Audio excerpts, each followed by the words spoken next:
What's up, YouTube? I am super excited. I'm always a little bit more excited than usual when we have an international guest on the show, especially when that dude is just such a cool person and a good friend of ours. So we're going to dive straight into how flexibility can actually make you stronger. And I'm very excited because we got a guy here who is both very flexible and very strong, more so than probably even Rad and I, at least in the strong area. Anyway, we're going to dive into it right after this. Hey everyone, in case we haven't met, my name is Rad Burmeister. I'm one of the co-founders of Unity Gym and co-creators of the UMS, the Unified Movement System, where we take driven people and turn them into superhumans. And the way we get such amazing results with our program is that we've created a true balance between strength and flexibility. If you want to know how we do that, you can download one of our free blueprints. We've got the flexibility blueprint, the strength blueprint, and the nutrition blueprint. There's a link in the description of this video for all of them. As always, I'm joined by my brother Yanni here, the co-founder of Unity Gym, and today a very special guest, Ben Pakulski, former Mr Olympian competitor and all-round gentle giant. How you doing, Ben? Gentle giant. Is that the first time you've ever been introduced as a gentle giant? I don't know about the giant thing. Thank you. Man, love Australia. Love you guys. So grateful to be able to get over here and see you again. I always make sure I get over here anytime I'm in Australia. Yeah, man. Yeah, no, it's great to have you here. You always bring a really positive energy with you, man. And I was just going to say, every time you come, you look even more healthy, more vibrant. What's going on, man? Oil of Olay, man. So, yeah.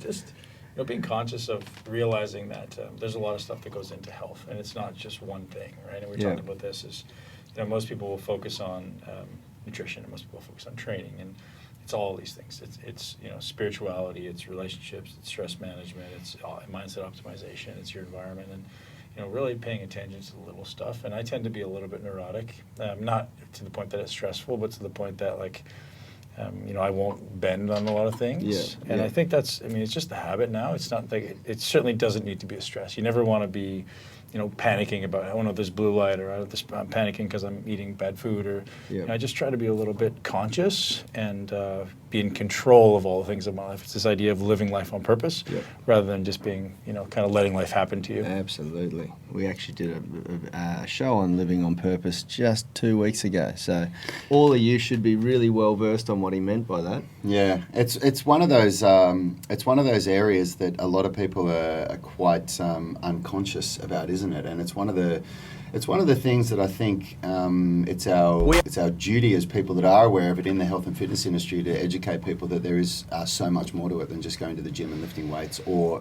God forbid, just hitting the pavement and running. Yeah, I think where people go wrong is that they're of this mentality of, hey, I'm in a stressful situation. How do I become present in it? And it's not even possible, right? It's kind of like, you guys understand the breathing, right? We want to have very, very conscious breathing, methodical breathing. Well, that doesn't happen when you're in the deepest depths of your heaviest squat, right? It happens when you're in a very calm and controlled environment. And the same thing's happening in life. It's just learning how to, create those mindful moments, whether it be at the beginning of the day or before you eat or before you go to bed, to anchor in that consciousness, being present, right? So it's this concept of meditation. When you call it what you want, call it prayer, call it being present, being mindfulness, whatever you want to call it, but just taking a moment to just be present inside your body. Pay attention to what's going on inside your mind, what's going on inside your body. And I've been using this example a lot, but I'll use it again because it's very, very useful. I talked to a neuroscientist, a friend of mine, and he says every human being has the ability to be in two places at once. So you have the ability to hold a conscious thought and then, usually two conscious thoughts. And most people live in the past and the future, right? They're worrying about what they did in the past, and they're stressing about the future.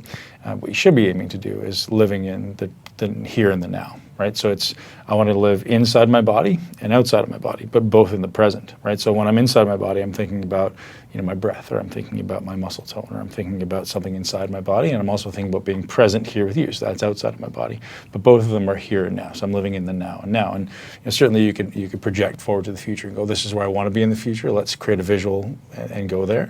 But you certainly don't want to live in the past and the future, with most people are living in. Some people live in the past of the past, and some people live in the future, but both of those can cause stress and anxiety. We want to learn to live in the here and the now, and that doesn't start, like I said, when you're stressed. It starts when your unconscious is clear. You wake up in the morning, you're just completely blank slate, and you go, I just want to think about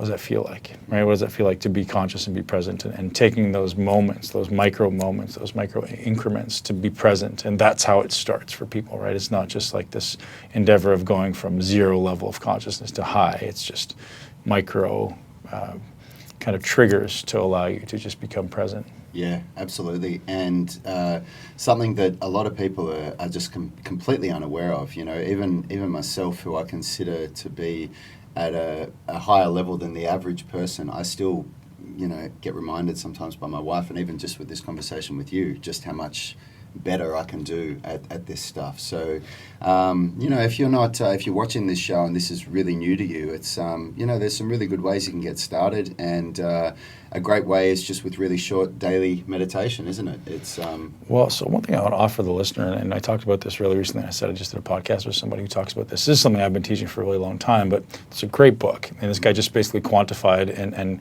backed it up with all the data of everything I've been talking about. Talking to me about before yeah, the show, so the book's called Brainwash. It's Dr. David Perlmutter, and the simple explanation that he so eloquently describes in the book is, you know, most of us, you know, effectively you think of the brain, it's obviously very complex, but if you simplified it to having this, you know, kind of animalistic, your lower brain, like your lizard brain, your amygdala, and you had your human brain, which is your prefrontal cortex. Prefrontal cortex is very much around consciousness and thought and being present, where the amygdala is very reactionary and very primal and very animalistic. And anything that you do, opportunity or threat, yeah. Exactly. Yeah. So this threat-based brain. So many things in life are forcing us to reinforce the neural network into the amygdala, right? So what does that mean? That means we wake up in the morning, we check our phone, we're stressed. You're not being responsive, you're being reactive. So, you know, inflammatory foods are forcing you to reinforce an amygdala-based pathway. Stress, cell phones, cars, like anything that's reinforcing stress, bad food, all these things are reinforcing these amygdala-centered neural networks. And the more you reinforce that, that becomes your default. Right? So what we want to do is we want to go, okay, where's effectively my amygdala hijacking my life, and how do I then become more prefrontal cortex dominant, meaning I actually just need to become more present. I need to learn how to kind of anchor the prefrontal cortex as a foundation of who I am. This is my default rather than that is my default. Does that make sense? Oh, yeah. So the simple ways to start thinking about it is I have to do something every single day that's reinforcing this prefrontal cortex pathway neural network. And the reality is the way our society is designed is it's designed to hijack your amygdala. Like it's designed to just have you in the amygdala-based reactions. Why? Television, cars, food. Why? Well, because people who live in fear and anxiety are consumers. Yeah. Right? When you're always running away from something, when you're always fearful, you have to do something outside of you to change your state. If you knew that everything you needed to live your happiest life was already there, you don't need to consume something outside of you. I don't need to eat. I don't need to eat sugar. I don't need drugs. I don't need pharmaceuticals. It's all already there. Now you're not a functioning, contributing member of society, right? Because now, like I'm completely fulfilled. I don't need anything outside of myself. Yeah. So now, the economy starts to have a bit of a downturn. So this stuff is all perpetuated through the news and through television and through, you know, everything we hear in politics, just mongering fear and segregation and separation amongst the classes. And I highly suggest the book. You did a great job. But you know, this is stuff we know is built into society. Just say the title of the book again. Brainwash. Brainwash. By who? David Perlmutter. Oh man, I'm all over it. Yeah. I love it. And what I find is, I mean, I'm very aware. Yanni and I are both very aware of this stuff. But I find that I have to periodically, monthly, quarterly, yearly, sort of recalibrate myself, and like you take a step back and go, oh my God, you know, I've let this stuff creep back into my life. So easy. You know, I've got to, you know, and sometimes Yanni reminds me, and sometimes I remind Yanni, where we're like, dude, you know, we actually just did that a month ago. We restarted our year and we sat down and went, man, look at all this crap that's crept back into our life, and look at the way we're living, and we're not. You know, it's beautiful you say that, because nobody's immune to it, myself included, yourself included. It's manipulation at the neurochemical level, and you're not in control. You have to. This is why people, you know, who are successful in life, the most successful people, as you guys know, talk about your morning routine. It's this idea that I preach all the time is like either you create your mind or someone's going to create it for you. Yeah. So you wake up in the morning. Wake up in the morning, you create your mind before the world creates it for you. And so you're going to sit down, you're going to meditate, you're going to become present, you're going to say, who am I going to be today? How am I going to show up? What's the greatest thing I can do today? The single thing I can do today that's my greatest contribution to the world.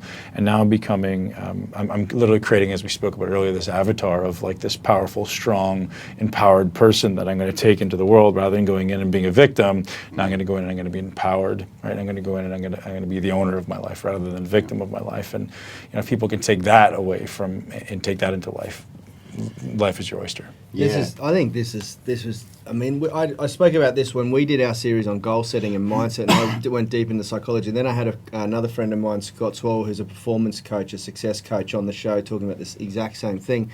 And I think that this is, and I'm so glad that you're here bringing it up now again, because people relate to you as someone who has achieved a very high level of success. And I have never met anybody who, actually, I take that back. Gary Vaynerchuk's probably the only really successful person I've ever met who's just disconnected from this shit. He doesn't think about it much, but he does a lot of it, you know. He dictates everything all day, the moment he wakes up. I think he just, I don't know, he's just wired that way. But when I asked him about, conscious thought and this and that, he just said, I don't know, I just fucking think that way, But I've spoken to so many other people, and this is such a poignant thing that so many people get wrong. They wake up in the morning and become reactive to everything that's happening in their life, as opposed to making a conscious thought of how, and I love the way you just put it, how am I going to show up? Who am I going to be today? Because we've all got, and we just had this huge deep talk between the three of us about conflicting stuff that's going on in our lives that's preventing us from showing up as our best self to drive the business forward, So here's why, right? So here's why I think this happens. And again, this is my theory, but so right now, each of us has a resting default feeling, tone inside of our body, right? Call it like sentience, the way our body feels at our heart level, at our energetic level, whatever level you want to be at. And if we know that consuming that coffee can give me a positive +1 benefit, my brain becomes addicted. I get a reward. If that carbohydrate can give me just a slight positive, better feeling, that's a positive reward. Like, I want more of that. Yeah. So no matter what it is, and in society, people start to become trained with external rewards, with external mechanisms of making themselves feel better. From the time you're born into consumerism. You're born into like, hey, buy those nice shoes, and all these things. You have to have a nice house, you have to have a nice car, you have to keep up with everybody else. Otherwise, you're lesser than them. That makes you feel less. Well, I don't want to have a net negative. I want to have a net positive. So we're born into this society and this culture of like, I have to pursue things outside of myself to feel better. It's just nonsense. It's all already there. But people aren't taught from a young age, hey, it's breathing, it's meditation, it's gratitude, it's smiling, it's going outside. Those are the things that are ultimately should be the things that are giving you the net positive neurochemical response, right? Yeah. But most people are getting so much negative net neurochemical response from the stress and the amygdala-based responses from the TV and social media and all these things that are just, ubiquitous in our life. It's almost impossible, man. Like, because it's so easy for you when you wake up in the morning, like, I really don't feel so good. Food. I don't feel so good. Social media. I don't feel so good. Whatever, coffee, alcohol, whatever the vice may be. It's just a net positive, right? So it's literally impossible unless you start creating. We talk about what habits, right? We want to create these conscious habits so it ultimately become unconscious. Well, it's funny as well because. I agree exactly with what you're saying and even with what you were saying, Yanni, because we were all the same. Like, I can't speak for you, Ben, but you and me were. Like, until you become aware of this stuff, you're just living your life on default. You're reacting to everything, and you see something, you react to it, and that kind of shapes you to who you are. And there's this old saying, you're the net worth of the 5 people that are closest to you. And it's an interesting concept to think about.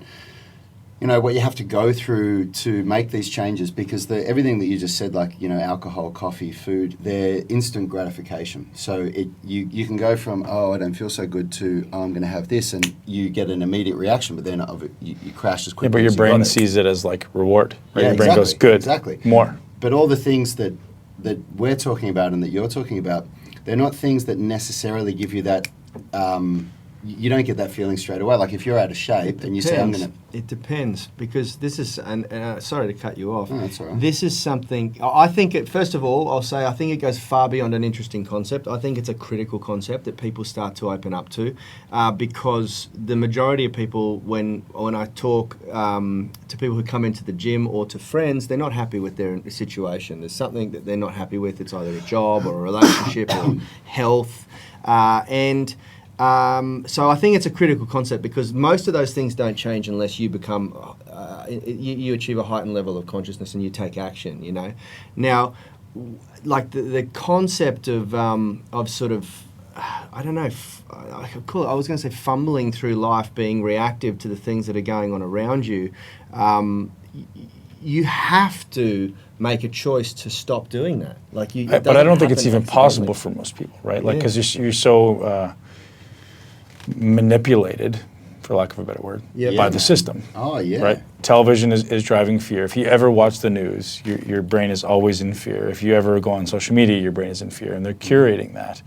So until you have something in your life that makes you stop and become conscious, until you create a practice where every day I'm not going to be reactive, you don't stand a chance. Yeah. As you said, with all of us, we're all getting sucked back into the matrix, right? Even people like us that are aware of it. Just quickly, let's give a couple of shout outs. So we've got Quock Newen is watching and saying, morning everyone, keen for this video. Thanks, Quock.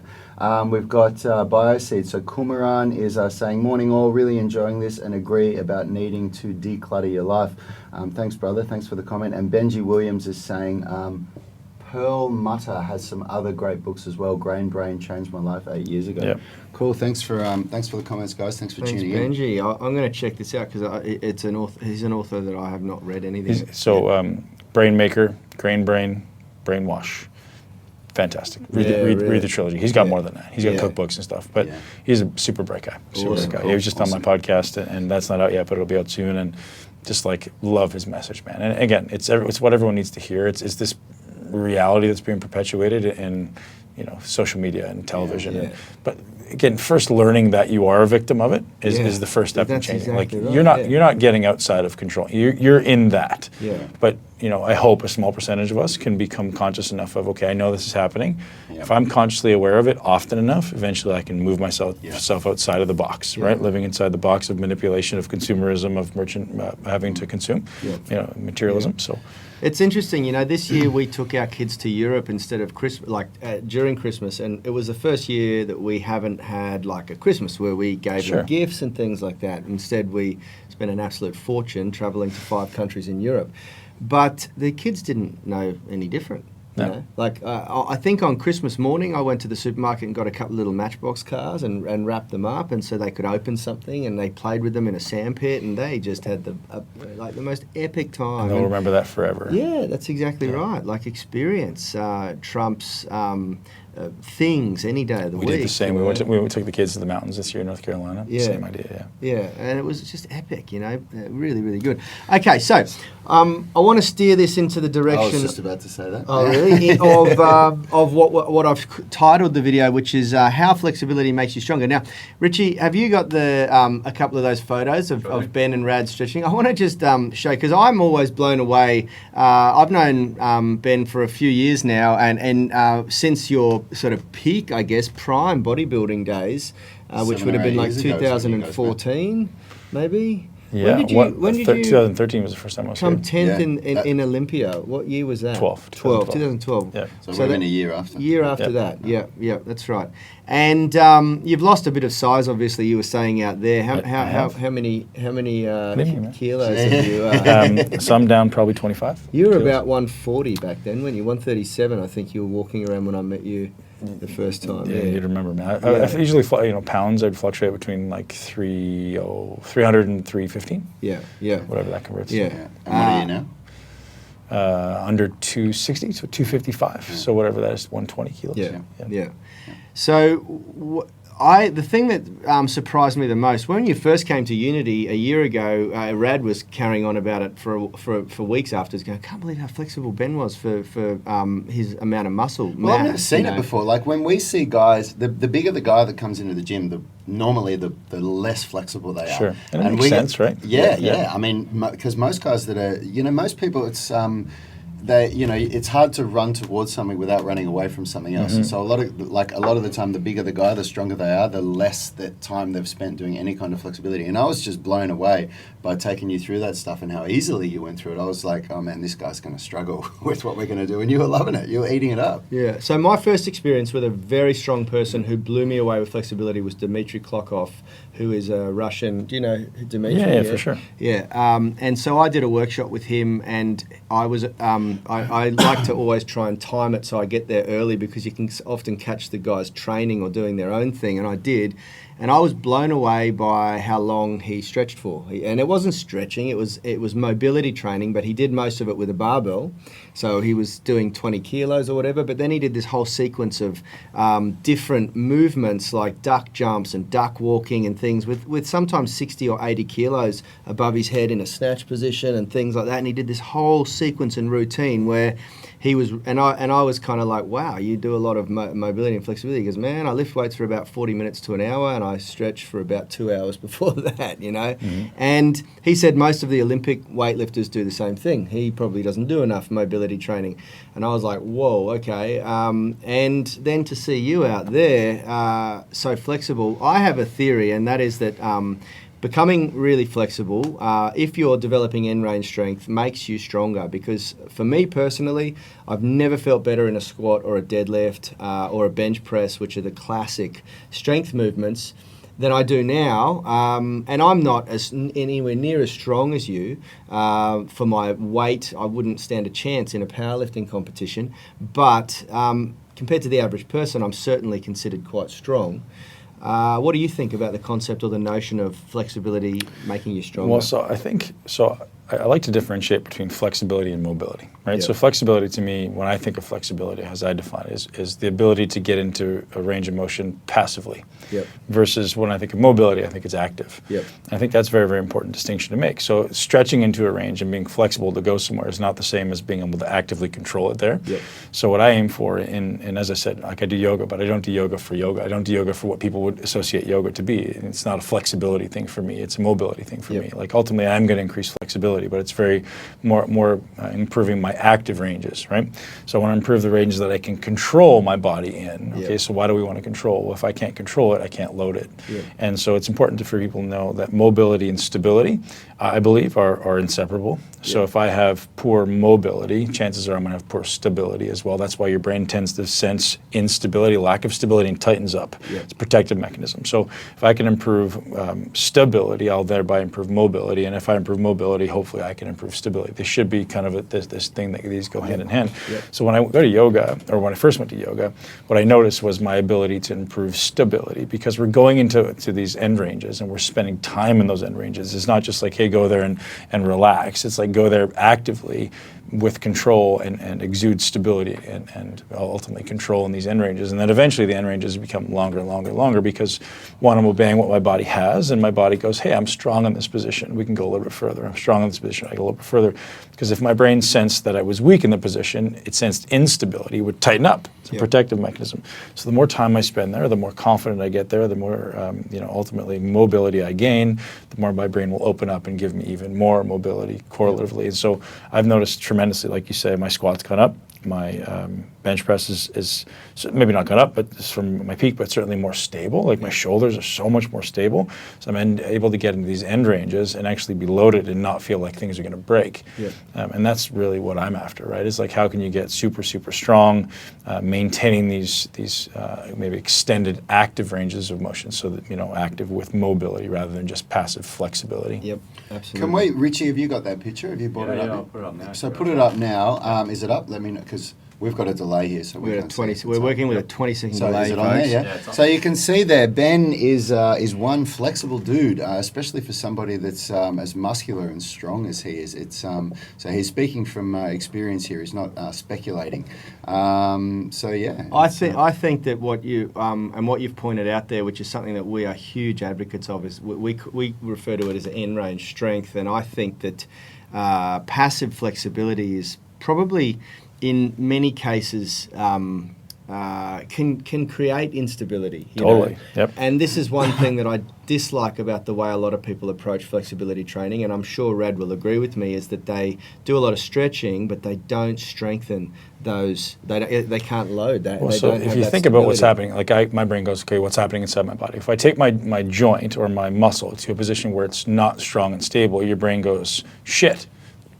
Let's protect this thing. Yeah, So it's going to literally tighten up. It's usually going to be pro-inflammatory. Yep. Whereas if I'm staying within what my body can kind of control, or I'm giving my brain like a little bit more time, a little more stability in that position, it's not going to be an inflammatory response. It's not going to be this like sympathetic, hypertensive type thing. It's going to be a relaxation type thing, or at least a control type thing. Your brain goes, hey, I can adapt to this. Yep. And I think that to me is the big distinction to make, is it's not I'm trying to just shove myself into places, especially with resistance, that I can't otherwise go, right? And you see a lot of bodybuilders or powerlifters who, they put 20 kilos on the bar, they go down halfway, they put 40 kilos on each side, and also they go down almost all the way, and then it takes 60 kilos aside to make it all the way to the bottom of the squat. And you're just like, man, think about what's happening at your joint, right? So the muscles can't physically get you there. So it takes that amount of resistance to shove you there. And now everyone goes, I don't know why my hips and my back hurt when I'm squatting. Well, I do. I do. Yeah, exactly. Is this a new thing for you, Ben, like to be pursuing mobility like this, or is it like relatively, or is this something that you were doing in your bodybuilding So days? I was always super, super aware of improving my mobility. It wasn't always my top priority. So obviously now, as I mentioned, like I have this kind of really simplified routine where I do one day of strength, one day of stability, mobility, which is yoga, and then one day of aerobic work. And I just kind of rotate through them. When I'm on the road, it changes a little bit, but it's always been a conscious thought of mine. It may have just been a different proportion in the past, where maybe it's like 1 or 2 days of mobility a week, or maybe it's at the end of the workout for 10 or 15 minutes, rather than now it's like I give it this whole, because for me it's also a consciousness endeavor, right? It's a 90-minute yoga session where I'm just removed from the world. I'm super inside my body, paying attention to myself, focused on my breath, and almost it's a meditative experience, whereas in the past it was more like a physical benefit. Now it's this integration of mind and body that I'm looking for, so it's a little bit of a different experience. You've always been very methodical about your training, and I even remember, I don't know what year it was, but I remember they used to have these pre-Olympia press conferences with all of you guys lined up, and you'd get asked questions, and there was always a little bit of banter between yourself and some of the other boys about your approach to training. You had a very scientific methodology, and you were much more methodical about form and technique and range of movement. And I can't remember who it was one year that you got into a bit of an argument with in the press conference. And I don't remember. Of course I remember. And you... Well, it was everybody, to be honest. Like everybody, because I am methodical about it, and my argument against it, or against them, was I'm not as genetically blessed as you. Like, you can get away doing dumb shit, and if I do that, I don't build muscle. Yeah. And I know that because I've gone through that all, right? So until I became very conscious of what I'm doing, until I learned how to not just lift a weight, but actually direct where that tension is going. So if I put 50 kilos on the table and I say, Yanni, pick it up.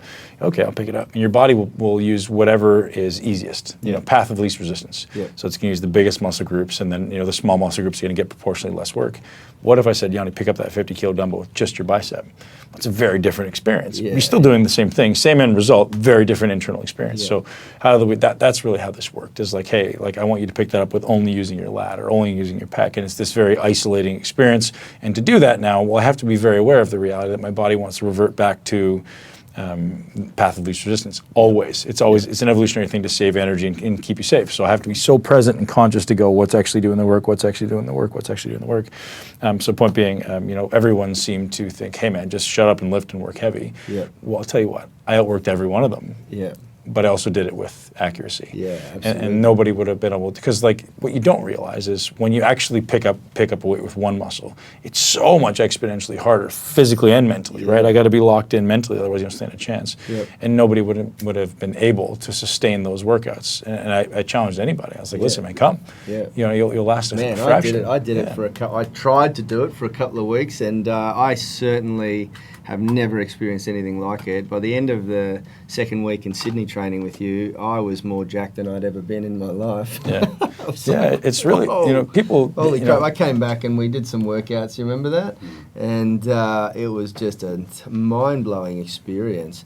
I hated those workouts. So, well, you're basically trying to make it as least, and this what you said there, the path of least resistance, the most least advantageous when you're working a muscle, when you're training with intent to really flex that muscle and stimulate that muscle group, and it was just incredible. Like I remember doing a workshop with you, and there was a lot of ego destruction there, because there was a lot of guys there who were really having to deload the weight, even me, you know? Like, I came in there thinking, yeah, I can bench press like 140 kilos, and you had me on like 60 kilos screaming like a little girl, you know? Like it's a different scenario, right? It's taking away your strengths and isolating your weaknesses. And I mean, we know in life or in anything, you're only as strong as your weakest link. So we're going to go, hey, you're not good with this. Yeah. Let's do more of that. Let's spend more time there. Let's do a little more frequency with that. Well, you're really good with this. We still want to do that. We don't want to neglect that, but we're going to spend maybe a little less time and focus on that to allow these other things to balance out. Then you have less injuries, better mobility, better stability, better overall health.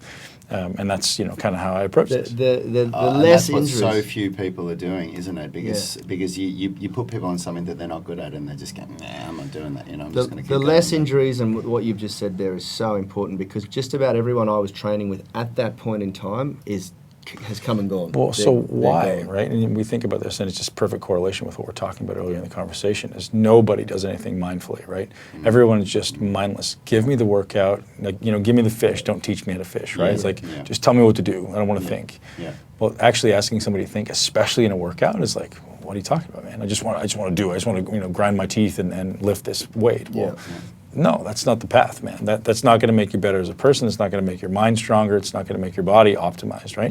And I really believe that your greatest opportunity for development lies in that workout, in that 60 to 90 minutes you have every day. You have your greatest opportunity to change your mind, to become mindful, the greatest opportunity obviously to change your body, but also to change your emotions. And this people don't understand is you can start to really anchor this confident, empowered, goal-achieving person in every single set and in every single rep, right? I can literally anchor that within the workout. I can either choose to take the easy path and just lift this thing and be mindless about it, or I can actually become very present and focus on how can I make this as hard as I possibly can for my muscle, realizing that the way you do anything is the way you do everything. So everything I do in every single moment is either reinforcing a habit that I don't want or creating one that I do want. It's always the same, right? Yeah. So if I'm in the gym and I'm saying I'm just going to be mindless, I'm just going to go in there and grunt, well, great, that's awesome, but guess what's going to then be transferred to the rest of your life? It's just going to keep transferring. So what you guys do is beautiful, because you're asking people to become present.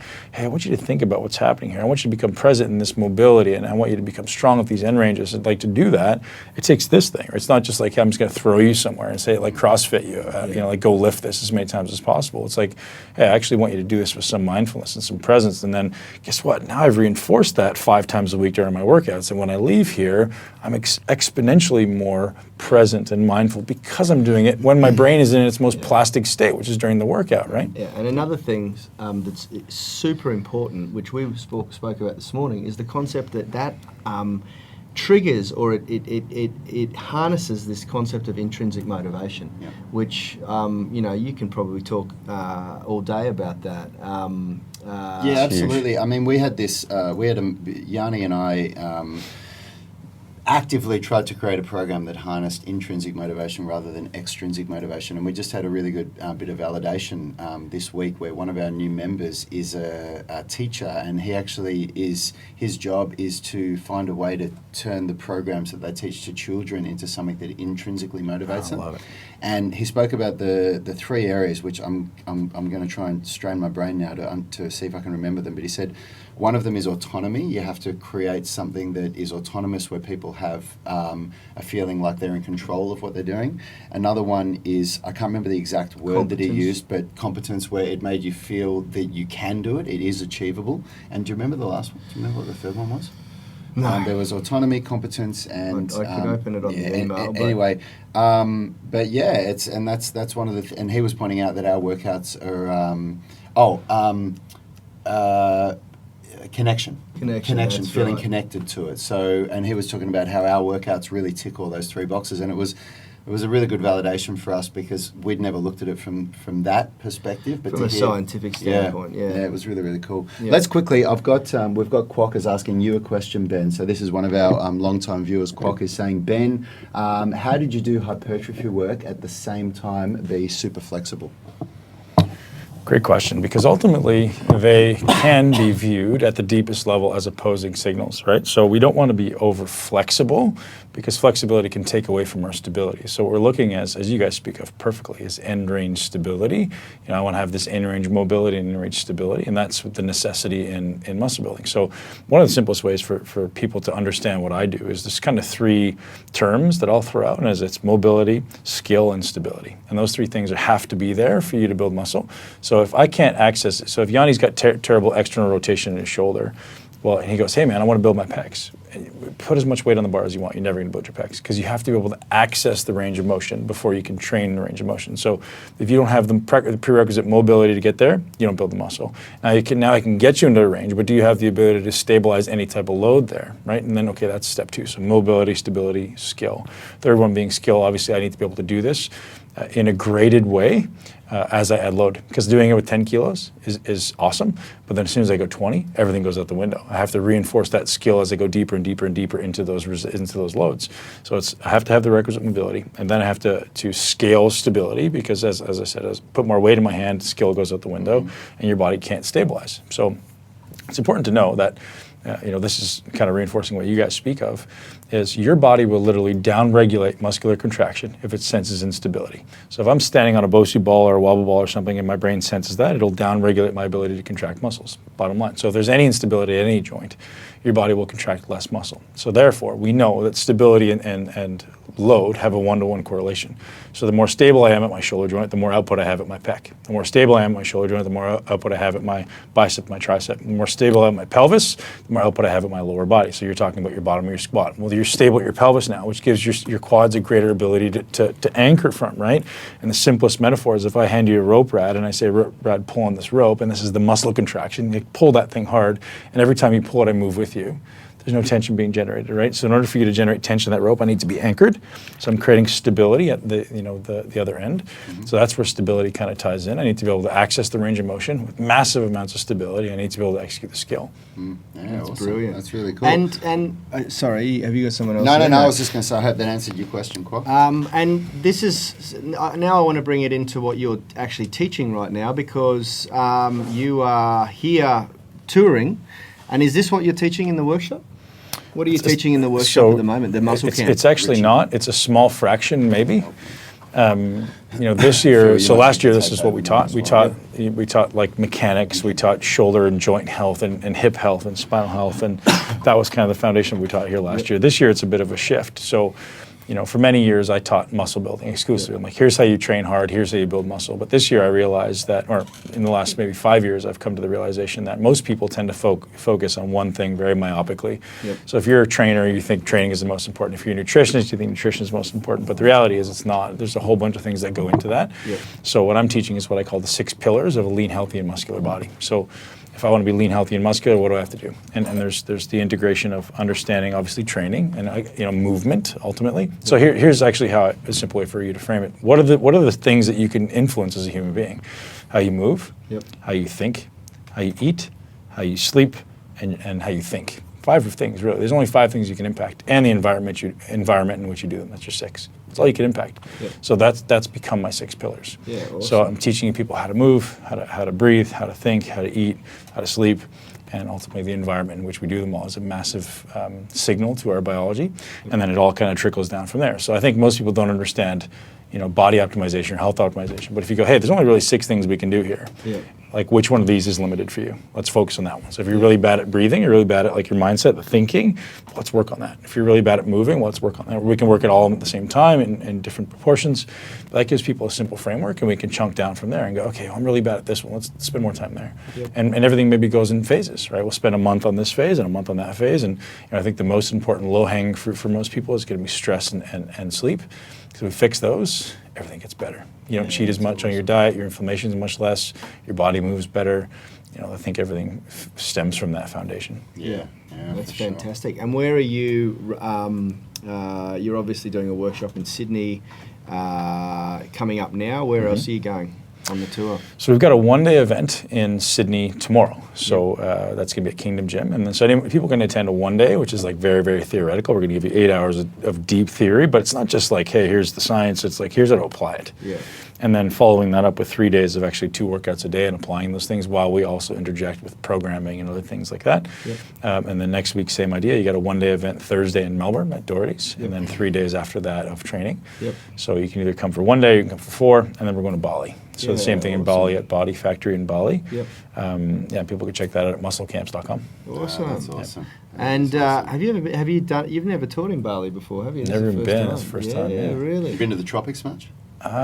Caribbean, I've been often, but never like Indonesia or anything It's like that. hot Yeah. as hell. Is it? Yeah. Oh, that's beautiful. I love it. I love it's Bali. awesome. I just have this weird thing. I don't know if it's just men or women because my stepdad gets it, but my mum doesn't, and Kalisha doesn't get it. Every time I frickin' land and get off the plane, I smell the air and get Bali belly. And it's not like You heard horrible. of Bali belly? It's just that you feel Have you like heard you've of got Bali like a belly? light stomach upset the whole time, and I just get on with it and deal with it, but every time I go, Kalisha's just like no impact whatsoever.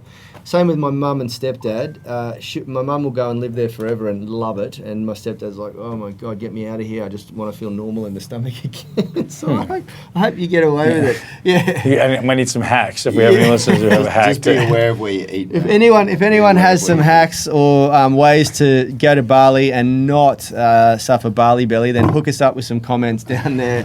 Yeah, miss probiotics maybe, or prebiotics, or Man. like gut diversity is always the Funny thing right? is, like, Kalisha and I eat exactly the same thing. We're pretty intense with our your drinking genetics are water and different, things like man. that. That's exactly Yeah. right. My gut Yeah. microbiome is fried because I had a lot of antibiotics when I was a kid, and I Totally. think that's messed And me up did you a take bit. antibiotics when you messed your leg? Oh yeah, all injuries. I've had that many Yeah. from the injuries. I went to the doctor when I was younger because I had acne, and they put me on antibiotics. They just tend to Yeah, think just- that fixed that everything. does fix everything, doesn't it? Yeah. So 5 years of my most important development, I was taking antibiotics. And I'm not saying, look, antibiotics sometimes are really beneficial, but at that point in my life, it was probably something I should not have done. I think let's go for a feed. Yeah, I'm it's gonna all this start gut eating this microphone in a minute. microbiome. All this gut microbiome stuff is turning me on. Guys, how good was that? I know we got a lot of comments there saying that this was an epic discussion. I wish that we could get Ben on once a week because I genuinely feel enlightened every time you come on the thanks, show. I love Yeah. it. Where can people go to connect with you more, Ben? Where- Easiest place to kind of learn more from me is Muscle Intelligence Podcast. So you can find that on iTunes or at muscleintelligence.com. I've got an entire network there of things that I kind of offer as assets for people to learn more. You can learn more about the 6 pillars. You can learn more about my nutrition modalities, coaching, muscleintelligence.com. And you're doing a lot of online coaching now too, aren't you? So I'm doing coaching, not from a physique perspective yet. I'm building a team and I'm building a system around that. But I've been doing a lot of more like mentorship for CEOs and executives and people who want to optimize business and life. Yep. So not quite down the path of the physique optimization anymore. Obviously, that used to be my bread and butter, but Yep. I find that my greatest impact can be made with people who are not just focused on, hey, I just want to build a bunch of muscle. Because there's a lot of people out there that are very, very competent at that, right? I don't say good, but competent. Yep. They may have their limitations, but I think my value or my greatest contribution, hopefully, is in helping people to balance all the pieces, right? And like you guys understand, family, business, these different avatars we talked about, Rad. All these. How do you create this life where you're showing up in every one of these places and you're optimized and you're being your best, and you're being present, and then ultimately creating this mind that is supporting you through life rather than resisting you through life. Yeah, I think I would actually love to do an entire show on that and the concept of avatars because that's something that is just so profound. We'll have to do it next time because I love it, and it's a concept that I was introduced to by you and absolutely loved it.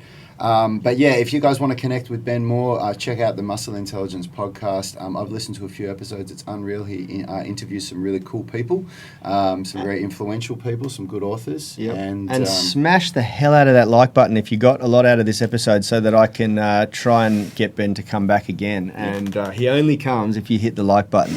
And if you disliked it, just double tap the dislike button. Guys, thank you so much for joining us. We're going to bring this one in for a landing so that we can go feed, because Rad will probably eat one of us. The smallest guy in here is Phil, so he's probably going to get eaten first. And everyone smash the like button for Phil running the camera while Richie had to duck out, and that's his first time. So awesome, guys. Thank you very much. Thank you, Ben. It's always a pleasure. Thanks, Rad, for bringing hair to the show.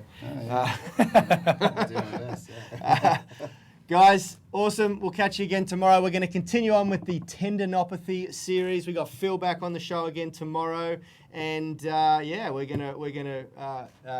No, he's not. No, not tomorrow. Friday. Friday. Yanni and me will talk about getting mentoring from an Olympian physio. So. Oh, cool. Sorry. So Phil's dogging you all tomorrow, and he's back on Friday. Yeah.